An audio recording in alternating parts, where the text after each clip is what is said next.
Bonjour auditeurs et auditrices de RTF, votre émission sur les relations Taïwan-France. Ici Clément Tricot et aujourd'hui nous allons recevoir dans l'émission Olivier Sopera, qui est directeur de recherche à l'Institut de sciences des matériaux. C'est une unité mixte de recherche du Centre national de la recherche scientifique, le CNRS, et de l'Université de Haute-Alsace à Mulhouse en France. Il a reçu aux côtés de Zhan Xiaowen le Grand Prix scientifique franco-taïwanais 2022. Il va nous parler de cette coopération scientifique entre Taïwan et la France, de ce prix et bien entendu aussi des recherches qu'il mène. On en parle tout de suite sur RTF. Vous êtes à l'écoute de RTF, votre émission sur les relations Taïwan-France, et aujourd'hui nous sommes en compagnie de Olivier Sopera. Olivier, bonjour. Bonjour. Alors, vous êtes directeur de recherche à l'Institut de sciences des matériaux. Ça, c'est une unité mixte de recherche du CNRS. Et vous avez récemment reçu, alors vous n'êtes pas le seul à avoir reçu ça, vous êtes deux chercheurs, un prix, le Grand Prix scientifique franco-taïwanais 2022. Vous l'avez reçu avec Zhan Xiaowen, qui est le professeur au département de photonique de l'Université nationale Yangming Chiaotong à Hsinchu. Donc ça, c'est dans le nord-ouest de Taïwan. Et donc on va parler de ça aujourd'hui. Et donc peut-être que pour commencer, avant de parler de ce que représente le prix pour vous, etc., est-ce que vous pouvez nous parler de vos travaux et peut-être des travaux simplement pour qu'on comprenne ce que vous faites? Ok. Ben, merci déjà. Donc moi, je suis directeur de recherche, comme vous l'avez dit, à l'Institut de sciences des matériaux de Mulhouse, donc qui est un laboratoire du CNRS qui s'intéresse à la mise au point de matériaux assez divers. Et la collaboration avec ma collègue à Taïwan, en fait, elle a pour but de mettre au point des dispositifs, des capteurs qu'on va pouvoir utiliser dans différents domaines. Mais ce qu'on vise en particulier, c'est de faire des capteurs pour le médical. D'accord. Donc typiquement, la finalité, c'est par exemple d'arriver à faire un capteur qui va analyser notre haleine et aller détecter des gaz qui sont dans notre haleine, comme l'ammoniac ou l'acétone, à des très très faibles teneurs. Et à partir de ces gaz, on va pouvoir vérifier que notre organisme en fait fonctionne correctement, ou alors le relier à des pathologies au niveau des reins, au niveau du foie, par exemple. Donc l'idée, c'est d'arriver à fabriquer des petits dispositifs portables qu'on puisse avoir chacun à la maison et qui permettent de vérifier sans avoir besoin de faire une prise de sang ou d'aller à l'hôpital que notre corps, on va dire, fonctionne bien. Donc pas forcément pour des gens en bonne santé, mais plutôt pour des gens qui ont des maladies chroniques et qui veulent suivre justement l'état de leur maladie, c'est ça? Ouais. C'est ça, suivre l'état de leur maladie ou en post-opératoire, c'est-à-dire qu'on vient d'avoir une grosse opération. On vérifie que le traitement dont on sait qu'il peut avoir des impacts sur certains organes, en fait, est bien dosé et n'a pas d'impact global sur la santé. Donc c'est typiquement le genre de projet qu'on veut faire.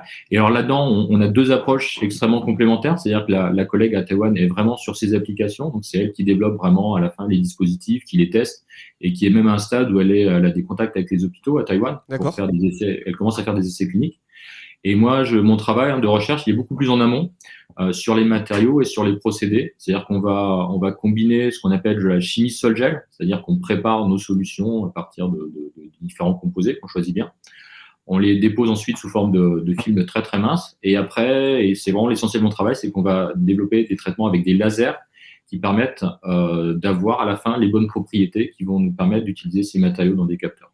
Justement, j'allais y venir, c'était un peu pour comprendre quel était l'intérêt de cette coopération entre des chercheurs qui se trouvent... la recherche, c'est généralement international de toute façon, mais pour comprendre pourquoi il y a un intérêt entre avoir une unité de recherche qui va travailler en France et une autre à Taïwan.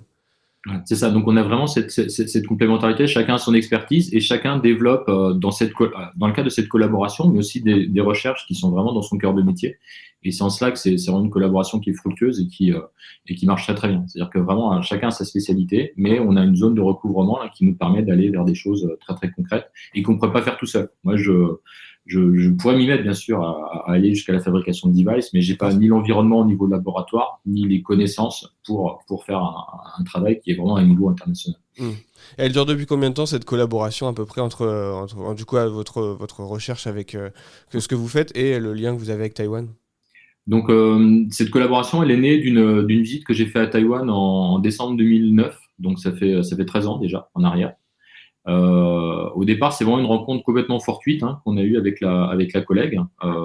C'est le bureau français à Taïwan qui m'avait organisé des visites d'université Moi, j'étais venu à Taïwan pour participer à une conférence, en fait. Et j'avais contacté le bureau français à Taïwan. Il y avait quelqu'un que je connaissais très très bien qui y travaillait et qui m'a dit bah, ça serait bien, voilà, il y a des universités qui travaillent dans ton domaine, ça serait bien que tu ailles rencontrer les gens. Et il m'avait tout organisé. Et voilà, donc j'avais rencontré ma collègue chez Awensan qui, bah, tout de suite, on a tout de suite vu des intérêts communs par rapport au sujet de recherche qu'elle était en train de développer, et puis moi aussi mes intérêts de recherche. Et ça a tout de suite pris.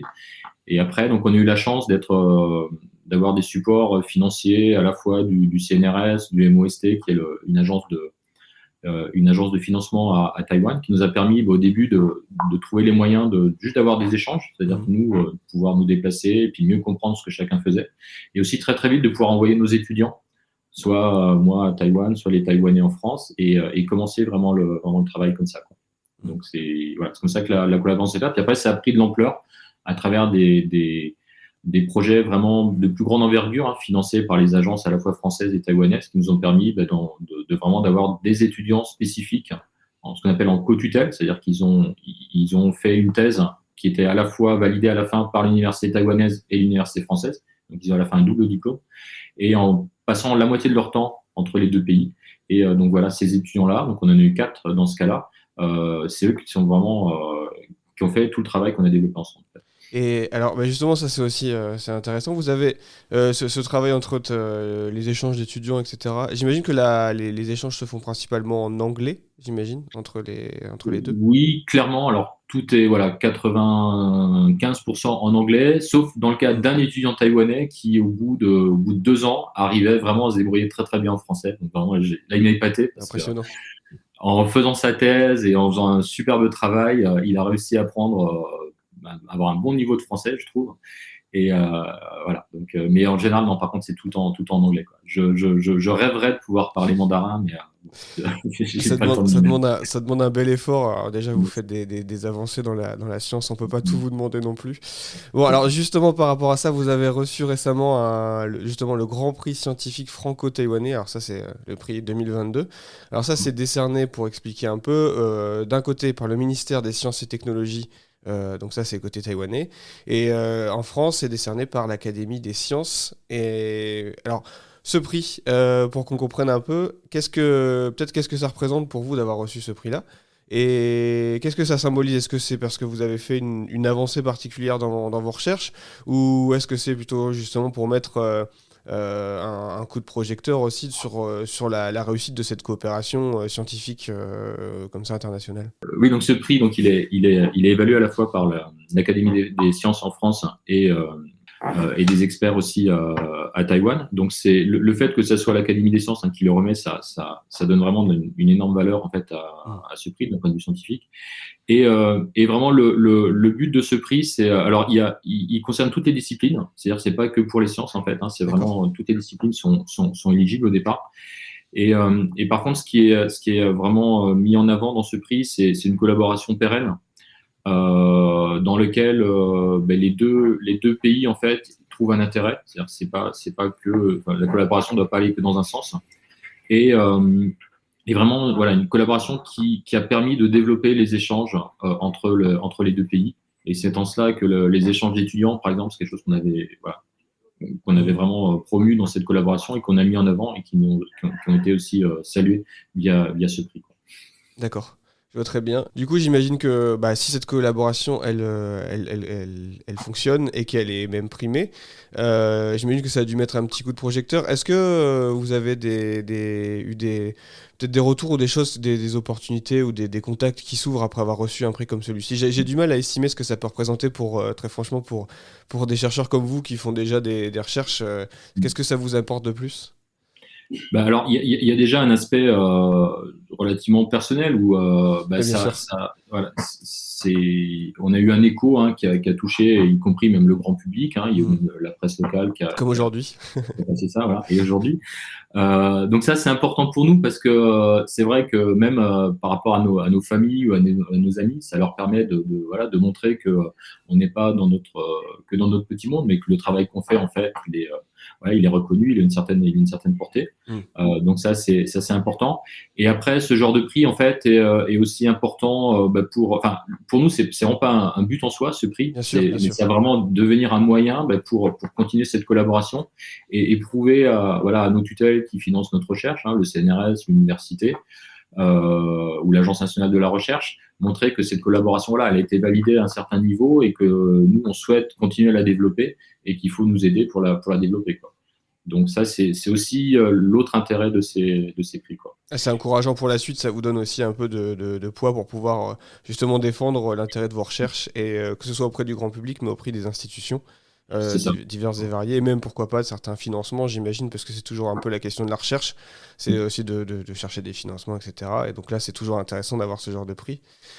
Et par Et rapport à nos collègues aussi, par rapport à nos collègues, je veux oui, dire, bien ça a sûr. eu un écho dans la communauté et ça permet de mettre en avant ce travail et donner plein de messages de félicitations de nos collègues. C'est pareil, ça fait plaisir. Et donc, qu'est-ce qu'on peut attendre de la suite de cette coopération? Est-ce qu'on peut un peu parler des projets que vous avez peut-être de recherche qui seraient à venir à court ou moyen terme? Alors, clairement, on souhaite vraiment continuer cette collaboration et même arriver à l'amplifier. Donc, on travaille déjà là, on travaillait déjà même avant de savoir qu'on avait le prix sur la pérennisation de cette collaboration. Il y a différents moyens, mais comme vous le disiez, ça passe par écrire des dossiers pour avoir faire des demandes de financement pour pouvoir financer ça.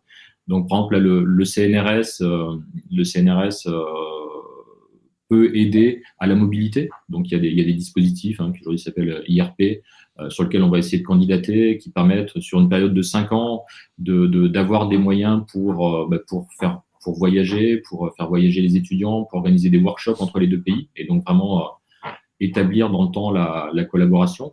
Et après, il y a d'autres moyens entre l'Agence nationale de la recherche et l'équivalent à Taïwan, ou même l'Europe aussi, qui finance certains projets financés par la communauté européenne. En fait, Taïwan peut intervenir comme partenaire.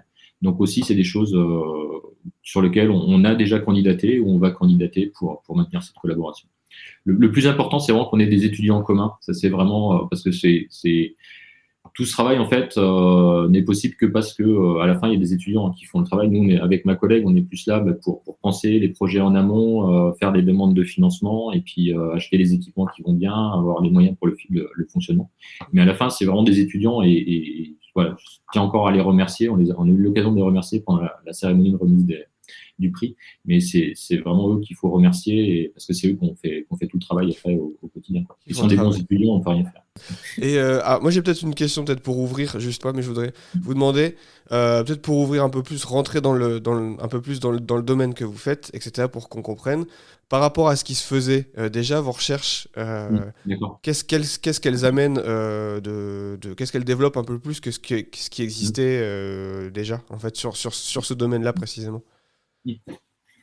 Alors du coup, ouais, c'est une très très bonne question parce que effectivement des capteurs, je pense que tout le monde en a déjà entendu parler, des capteurs à la fois chimiques ou un thermomètre digital, c'est un capteur aussi de température. On a des capteurs d'humidité, etc. Donc ça, c'est des dispositifs qu'on connaît tous, qu'on utilise tous et qu'on va retrouver dans des téléphones, etc. Donc ça, c'est effectivement, les technologies existent aujourd'hui. Maintenant, toutes ces technologies, en fait, elles nécessitent des moyens qui sont considérables. En fait, on utilise tous les moyens de la microélectronique, de l'industrie de la microélectronique, donc qui réclament ce qu'on appelle des salles blanches, c'est-à-dire des salles énormes dans lesquelles on doit contrôler le taux de poussière à des taux vraiment impressionnants. Donc ça, c'est des infrastructures qui sont extrêmement coûteuses et qui vont faire que quand on veut faire ce genre de dispositif, il faut tout de suite mettre en place, mobiliser des énormes moyens. Et nous, ce qu'on propose dans notre technologie, c'est des technologies beaucoup plus simples, vraiment basées sur de la chimie en solution, ensuite des traitements laser avec des lasers vraiment qui sont industriels, commerciaux, qu'on peut facilement avoir, et qui vont nous permettre d'avoir les mêmes fonctions de ces capteurs, mais avec un procédé de fabrication plus simple. Et dans le plus simple, il y a à la fois d'aller vers des dispositifs moins coûteux, mais pas seulement, c'est aussi le coût environnemental aussi va être réduit. C'est-à-dire qu'on n'a plus besoin d'utiliser beaucoup de solvants, d'utiliser des gaz et des moyens d'énergie, des sources d'énergie très, très, très, très lourdes, on va essayer de réduire comme ça l'impact environnemental du capteur. Et en ayant des moyens de fabrication aussi plus simples, plus adaptables, on va pouvoir aussi du coup fabriquer un peu à façon différents capteurs. Et aujourd'hui, on réfléchit à des solutions pour intégrer, prendre des capteurs sur des textiles en utilisant notre procédé, ou sur des plastiques très très flexibles sur lesquels, pour le coup, il n'y a pas de solution technologique. D'accord. Donc au départ, ce qui était appliquer notre savoir-faire et puis pour essayer de faire des choses un peu plus simples, aujourd'hui ça a d'autres impacts, comme l'impact environnemental, essayer de réduire l'impact environnemental des procédés de fabrication. Et aujourd'hui même, du coup, ça débouche sur des applications nouvelles pour lesquelles les technologies n'existent pas. Et ça, c'est les choses dans lesquelles on va aller dans le C'est passionnant, ça ouvre encore des perspectives de recherche. C'est toujours un peu j'imagine que c'est ça qui est stimulant quand on fait de la recherche, et d'ouvrir des branches comme ça qui s'ouvrent de plus en plus quand on avance comme ça.